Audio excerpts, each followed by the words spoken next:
नमस्कार, दिन भर की बड़ी खबरों में आपका स्वागत है। मैं हूं आराधना।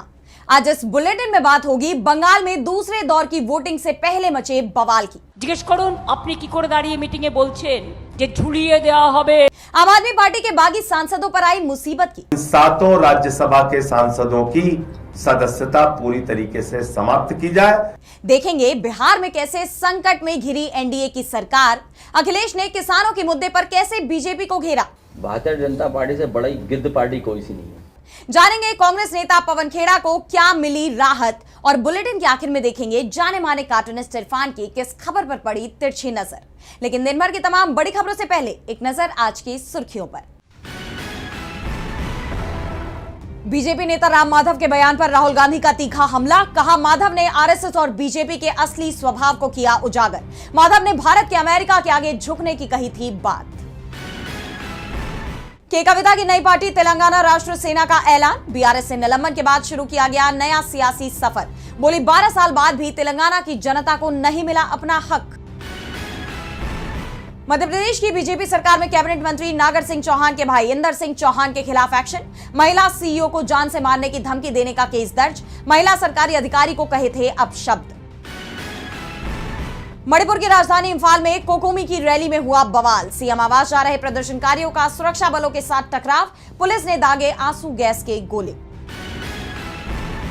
सीजेआई सूर्यकांत ने रिटायर्ड जजों की अहमियत पर की बात। कहा, यह राजस्थान की बावड़ी की तरह बहुमूल्य संसाधन। हम सही और गलत के मार्गदर्शन के लिए इन अनुभवी जजों की तरफ देखते हैं। ये तो थी सुर्खियां। अब बात आज की सबसे बड़ी खबर की।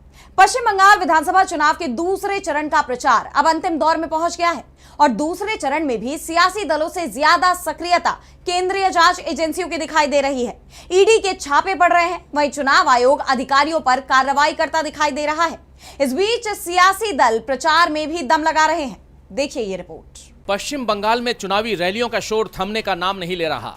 टीएमसी हो या बीजेपी या फिर कांग्रेस, सभी दलों की तरफ से ताबड़तोड़ रैलियां हो रही हैं। इसी कड़ी में सीएम ममता बनर्जी ने हुगली में जनसभा को संबोधित किया। इस दौरान उन्होंने गृह मंत्री अमित शाह पर तीखा हमला बोलते हुए कहा कि हम अमित शाह के हिंसक बयानों के लिए उनके खिलाफ कानूनी केस करने जा रहे हैं।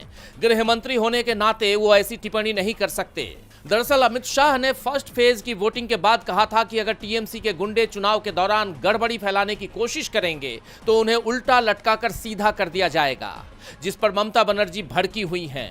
ममता हुगली में थी तो टीएमसी सांसद अभिषेक बनर्जी दक्षिण 24 परगना के भांगर और कैनिंग पूर्वा में कमान संभाले हुए थे। उनकी रैलियों में उमड़ी भीड़ ने पहले ही बीजेपी की धड़कनें बढ़ा दी।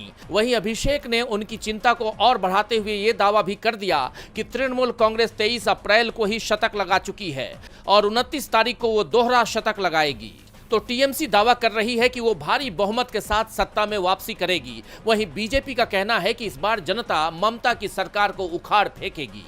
बीजेपी के लिए रक्षा मंत्री राजनाथ सिंह से लेकर पार्टी के राष्ट्रीय अध्यक्ष नितिन नबीन तक ने रोड शो किया।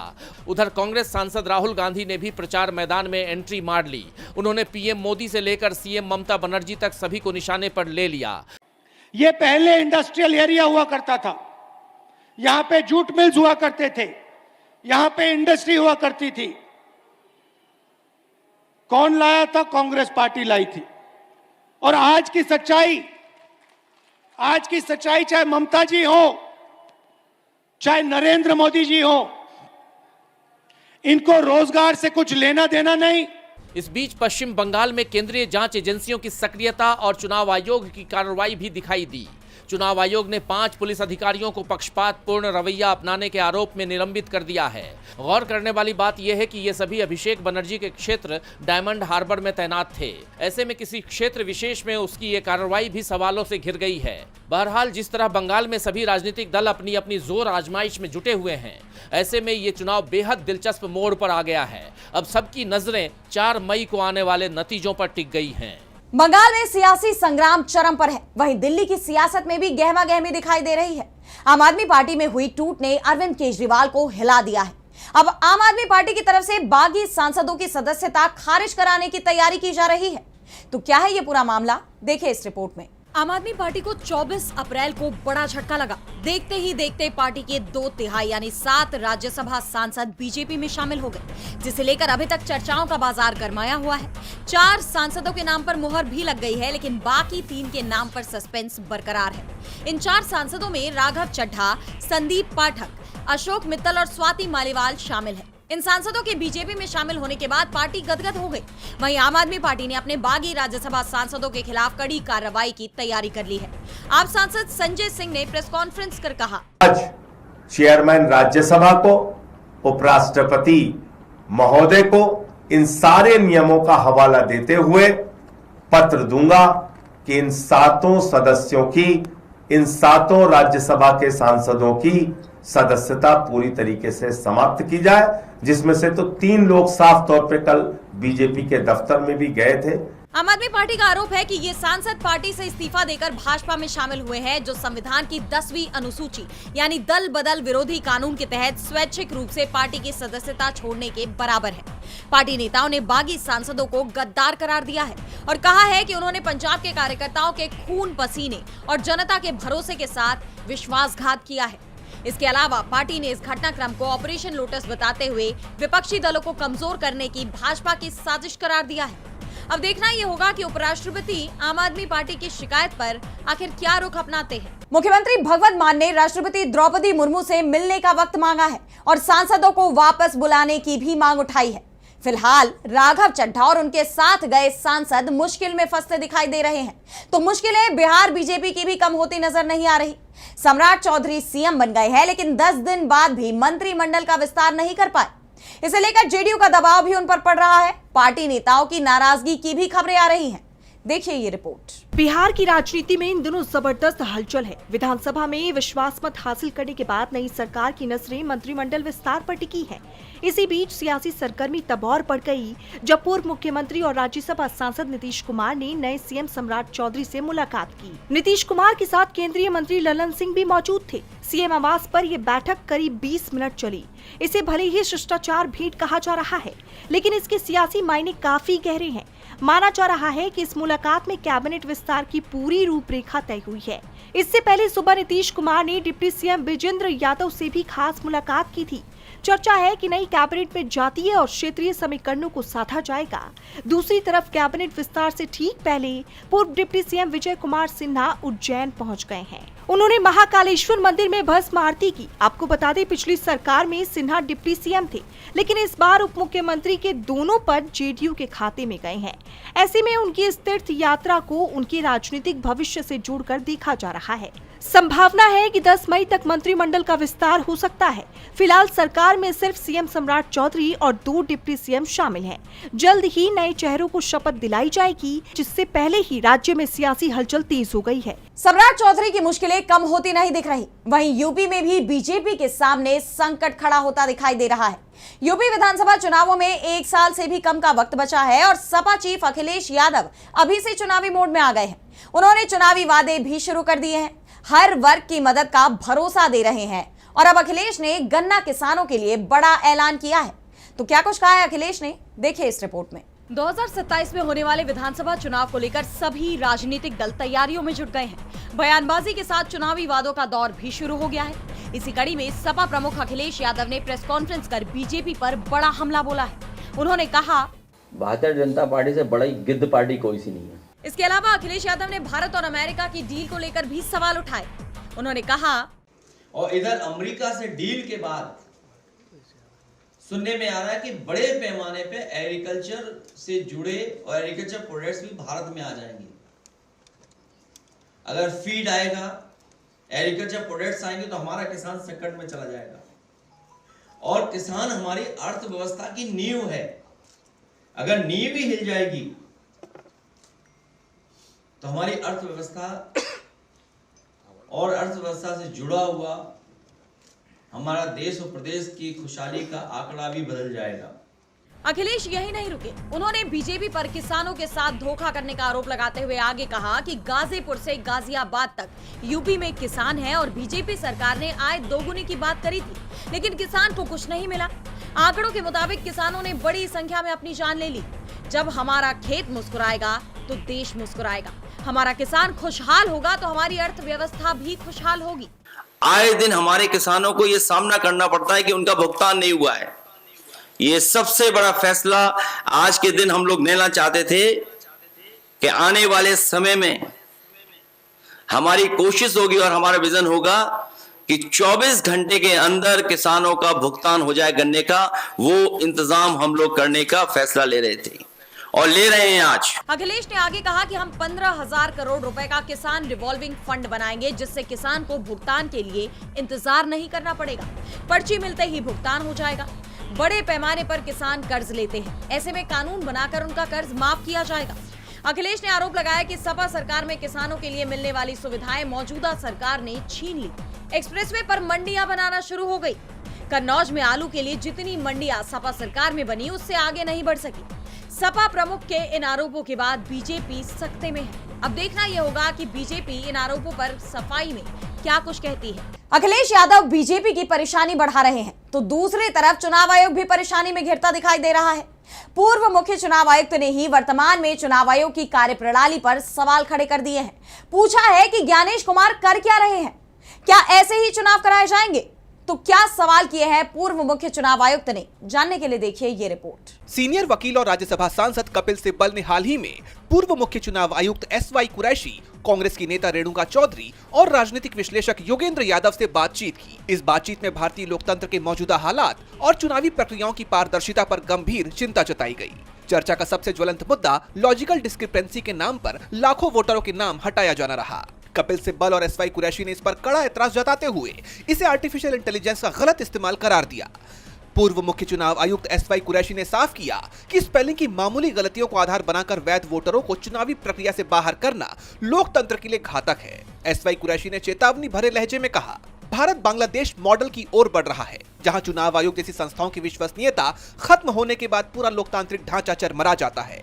भारत के चुनाव आयोग की पूरे विश्व में विश्वसनीयता थी, जो कि अब खत्म हो रही है। सोच रहे होगे? मेरे जो दुविधा है कि मैं न सिर्फ एक सिटीजन हूँ, बल्कि मैं इस इंस्टीट्यूशन में रहा हूँ और जैसे कि रेणुका जी ने कहा कि इसकी रेपुटेशन वर्ल्ड वाइड थी, देश में इसकी इतनी ज़्यादा क्रेडिबिलिटी थी इस इंस्टीट्यूशन की कि इस नंबर 1 पे थी। उस इमारत में 2-4 ईंटें मैंने भी लगाई थी। अब जब उस इमारत को मैं गिरता देख रहा हूँ तो मुझे तो आम सिटीजन से ज़्यादा तकलीफ होती है। एट द सेम टाइम मेरे लिए ऑकवर्डनेस है कि जी मैं अपने सक्सेसर को क्रिटिसाइज करूँ, वो भी भद्दा लगता है, लेकिन अगर मैं भी नहीं करूँगा तो फिर कौन करेगा?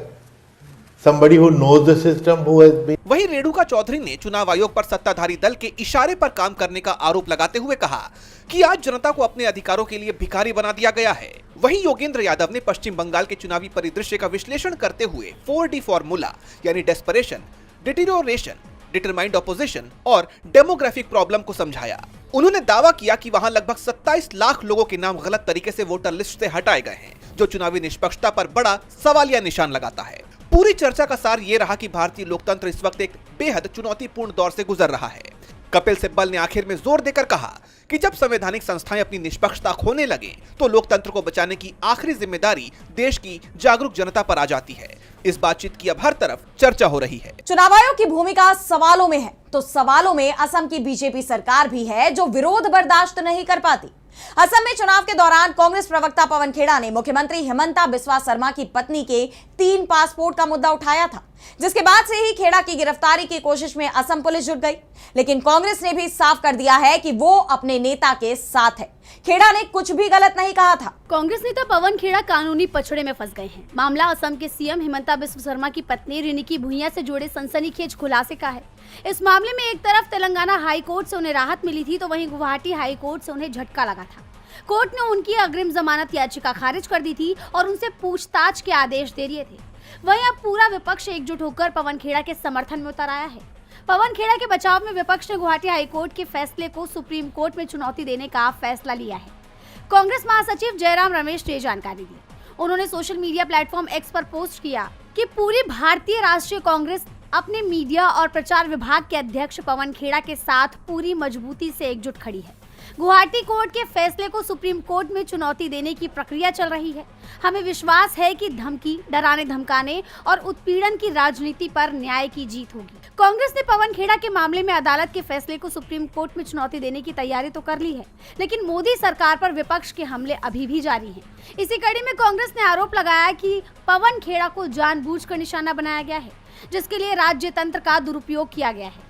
कांग्रेस ने एक्स पर पोस्ट किया कि असम के मुख्यमंत्री पवन खेड़ा को निशाना बनाने के लिए राज्य तंत्र का दुरुपयोग किया जा रहा है, लेकिन उनके पूछे गए सवालों का जवाब नहीं दिया गया। क्या हिमंता बिस्व शर्मा की पत्नी के पास एक से ज्यादा पासपोर्ट हैं? उनके हलफनामे में दुबई स्थित 2 संपत्तियों का खुलासा क्यों नहीं किया गया? क्या चुनाव आयोग इस पर कार्रवाई करेगा? मुख्यमंत्री की पत्नी और यूके स्थित भुयान प्रॉपर्टीज लिमिटेड के बीच क्या संबंध है? सवाल पूछना और सत्ता में बैठे लोगों को जवाबदेह ठहराना लोकतंत्र में विपक्ष की भूमिका है। धमकी और ध्यान भटकाने के बजाय असम के मुख्यमंत्री को इन सवालों के जवाब देने चाहिए। कांग्रेस के सुप्रीम कोर्ट जाने के फैसले और हमले से बीजेपी बुरी तरह घिरी हुई दिखाई दे रही है। इस मामले में आगे क्या कुछ होता है, ये देखना होगा। पवन खेड़ा को पूरी कांग्रेस का समर्थन मिल रहा है, लेकिन अमेरिका जरूर अलग थलग पड़ता दिख रहा है। डोनाल्ड ट्रंप पूरी कोशिश में है कि किसी भी तरह ईरान से समझौता हो जाए, लेकिन ईरान अमेरिका से सीधी बात करने को भी तैयार नहीं है। इस बीच ईरान के विदेश मंत्री पाकिस्तान पहुंचे, एक समझौते का प्रस्ताव दिया। अब डोनाल्ड ट्रंप को फैसला लेना है कि कैसे वो ईरान जंग से बाहर निकलना चाहते हैं। देखिए ये रिपोर्ट। अमेरिका और ईरान के बीच शांति वार्ता की उम्मीदें फिर से जिंदा हो गई हैं, लेकिन इस बार कोई शोर शराबा नहीं किया जा रहा है। इस बीच अल जजीरा की तरफ से दावा किया गया है कि बातचीत इस्लामाबाद के साथ ओमान और रूस के जरिए भी चल रही है, यानी अप्रत्यक्ष रूप से अमेरिका और ईरान के बीच बातचीत चल रही है। इस बीच ईरानी विदेश मंत्री इस्लामाबाद पहुंचे थे और उन्होंने ईरान का प्रस्ताव पाकिस्तान को सौंप दिया, जिसे पाकिस्तान अब अमेरिका तक पहुंचाएगा। लेकिन समझौता होना आसान भी नहीं दिखाई दे रहा, क्योंकि इसमें कम से कम 4 से 5 ऐसे मुद्दे हैं जिन पर सहमति नहीं बन पा रही है, जिनमें परमाणु बम निर्माण, 450 किलो संवर्धित यूरेनियम, बैलिस्टिक मिसाइल की रेंज, प्रतिबंधों से राहत और प्रतिबंधों से ईरान को हुए नुकसान की भरपाई शामिल है। अभी एक दिन पहले ही अमेरिकी वित्त विभाग ने ईरान पर नए प्रतिबंध लगाए हैं। दोनों ही तरफ से तीखी बयानबाजी भी हो रही है। ईरानी विदेश मंत्री ने साफ कह दिया है कि वो अमेरिका से बात नहीं करेंगे। वहीं दूसरी तरफ ये खबर भी सामने आ रही है कि अमेरिकी प्रतिनिधि भी पाकिस्तान जाने वाले हैं, लेकिन वो ईरानी प्रतिनिधियों से नहीं मिलेंगे। अमेरिका और ईरान के बीच विवाद हॉर्मुज को लेकर भी चल रहा है, जिससे पूरी दुनिया परेशानी में दिखाई दे रही है। क्रूड ऑयल के दाम $140 प्रति बैरल के करीब पहुंच गए हैं। ऊर्जा संकट पैदा हो गया है। ईरान के रिवोल्यूशनरी गार्ड्स की नेवी ने इस अहम शिपिंग मार्ग में भयानक समुद्री माइंस बिछाकर बारूद के ढेर में बदल दिया है। पिछले 24 घंटों में सिर्फ 5 जहाज ही हॉर्मुज होते हुए निकल पाए हैं। हॉर्मुज में बड़े टकराव के संकेत भी मिलते दिख रहे हैं, क्योंकि अमेरिकी राष्ट्रपति डोनाल्ड ट्रंप ने नेवी को आदेश दिए हैं कि हॉर्मुज में वो ईरान के छोटे से छोटे बोट को भी डुबोए। वैसे ट्रंप ने बातचीत की उम्मीद अभी भी जताई है। कहा है कि ईरान को ऐसा प्रस्ताव भेजना चाहिए जिसे अमेरिका मंजूर कर सके। और बुलेटिन के आखिर में देखेंगे जाने माने कार्टूनिस्ट इरफान की किस खबर पर पड़ी तिरछी नजर।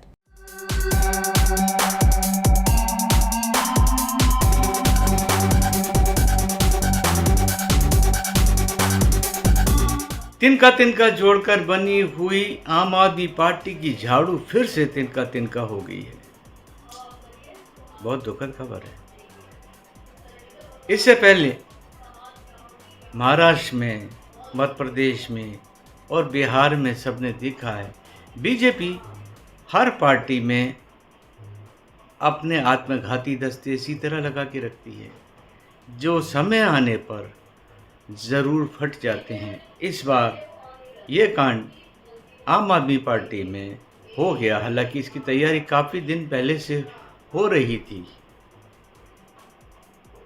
चाहे जो पार्टी हो, उसमें ये काम ज़रूर ही होना होता है। इसी को तो कहते हैं मोदी है तो मुमकिन है।